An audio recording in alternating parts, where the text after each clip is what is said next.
Hola a todos, ¿cómo están? Espero que muy bien. Hoy vamos a hablar acerca de los 6 golpes de Estado que atravesó la Argentina. Bueno, el primero tiene lugar en 1930 y es conocida como la dictadura de José Félix Uriburu. Es el primer gobierno que marca a la década infame que va hasta el 43. Bueno, este golpe de Estado va desde 1930, el 6 de septiembre, hasta 1932 y luego llega Agustín Pedro Justo al poder. Uno de los motivos es la crisis económica durante el gobierno de Hipólito Yrigoyen y los derrocados son el presidente constitucional Hipólito Yrigoyen de la Unión Cívica Radical y también se disolvió el Congreso Nacional y se intervino 12 de los 14 gobiernos provinciales menos San Luis y Entre Ríos. La forma del gobierno anterior era democracia representativa y la forma de gobierno que queda es la dictadura militar. Los ejecutores van a ser grupos militares y civiles encabezados por José Félix Uriburu y fue la primera ruptura exitosa del orden constitucional en Argentina después de 70 años de legalidad.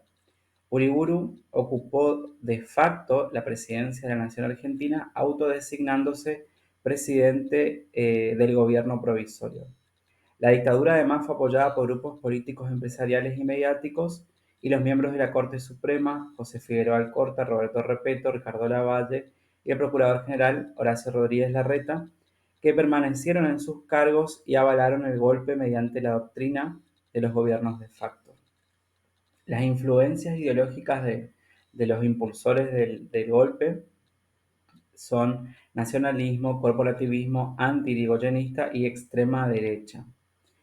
El gobierno posterior también fue impulsor Agustín Pedro Justo, que fue presidente entre el 32 y el 38, que si bien era de la UCR, apoyó a Uriburu, aunque sus objetivos de desplazar a Irigoyen eran distintos, y su gobierno se caracterizó por el fraude electoral y la alta corrupción dentro de lo que es la década infame. Perdón, el siguiente golpe de la década infame y el último, que da cierre, es la Revolución del 43 o el golpe de Estado del 43, que va del 4 de junio del 1943 al 4 de junio de 1946. Los ejecutores van a ser 3 militares con el título de presidente que se sucedieron en el mando, como los generales Arturo Rawson, que estuvo al mando durante 3 días, Pedro Pablo Ramírez y Edelmiro Farrell.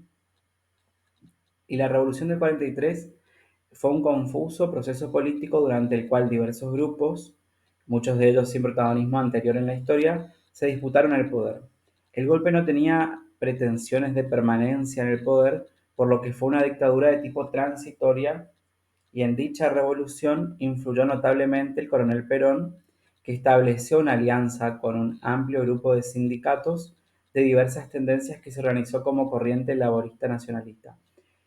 El presidente derrocado fue Ramón Castillo, que fue presidente del 42 al 43, que también tenía un gobierno fraudulento, que pertenecía al Partido Demócrata Nacional,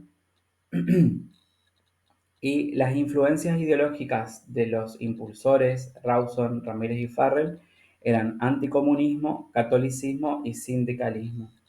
Fue un gobierno de facto el que resultó. Posteriormente, se convocó a elecciones generales en 1946, en las cuales resultó victorioso su ex vicepresidente depuesto en octubre de 1945, Juan Domingo Perón, asumiendo como presidente constitucional en el 4 de junio de 1946. Y es la primera presidencia de Perón, luego del presidente de facto Farrell, lo que da inicio al estado de bienestar.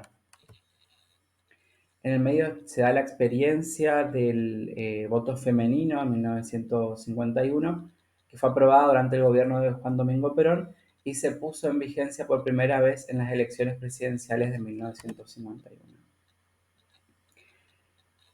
La dictadura cívico-militar de 1955 se conoce como la Revolución Libertadora y va desde el 23 de septiembre de 1955 al 1 de mayo de 1958. Los impulsores van a ser Lonardi, Eduardo Lonardi, el general, que fue líder del golpe, que asumió el 23 de septiembre de 1955, y posteriormente Eugenio Aramburu, mediante un golpe palaciego, es decir, un golpe de Estado impulsado por el mismo gobierno, instalando un gobierno antiperonista que indicó la proscripción del peronismo. Ambos gobernaron, Lonardi y Aramburu, eh, gobernaron como autoridades supremas con la suma de los poderes ejecutivos, legislativos nacionales y provinciales, atribuyéndose el título de presidentes de la nación. La dictadura creó una Junta Consultiva Nacional integrada por los partidos Unión Cívica Radical, Socialista, Demócrata Progresista, Demócrata Cristiano y Unión Federal. Aramburu anuló mediante una proclama militar la Constitución Nacional vigente y repuso el texto constitucional de 1853 con las reformas de 1860, 1866 y 1898. Después el régimen organizó bajo su control elecciones condicionadas, una convención constituyente que convalidó la decisión y agregó el artículo 14 bis. Es importante recordar que durante la dictadura de Aramburu fueron fusilados 16 militares, 13 civiles por orden presidencial, algunos de ellos de manera clandestina, por motivo del intento de levantamiento encabezado por el general Juan José Valle. Su ideología, de la de Aramburu y Lonardi, era anticomunismo y antiperonismo, también de religión católica. Y el derrocado fue Juan Domingo Perón. También se clausuró el Congreso Nacional, se destituyó a los miembros de la Corte Suprema, a las autoridades provinciales y municipales, a las universidades. eh, y bueno, después se realizaron elecciones condicionadas, como ya dije, que van a dar como resultado al gobierno radical encabezado por Arturo Frondizi, que va del 58 al 62, que es el siguiente golpe de Estado.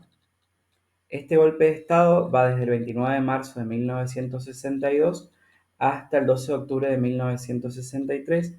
Los impulsores son los comandantes de tres fuerzas armadas, el brigadier general Cayo Alsina, el teniente general Raúl Poggi, el almirante Agustín Penas, que fueron presionados por algunos sectores de las Fuerzas Armadas por un suceso de rebelión militar y consecuencia del deterioro de la relación de Frondizi con las Fuerzas Armadas, y fue precipitada por el triunfo en varias provincias en las elecciones del 18 de marzo del 62 de partidos que respondían al peronismo. Luego fue reemplazado por un civil como presidente provisional del Senado, José María Guido, que era un político y abogado que asumió el cargo vacante. Él asumió, José María Guido asumió el poder ejecutivo con acuerdo de la Corte Suprema gracias a la ley de acefalía presidencial, que es cuando no está a la cabeza, digamos, del presidente.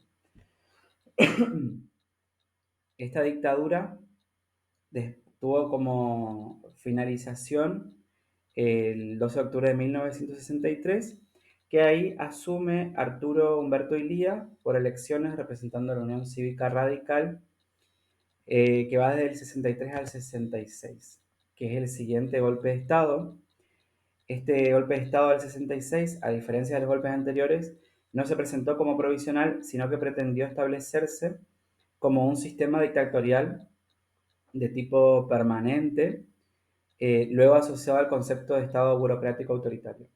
La fecha en la que va es desde el 28 de junio de 1966 al 25 de mayo de 1973.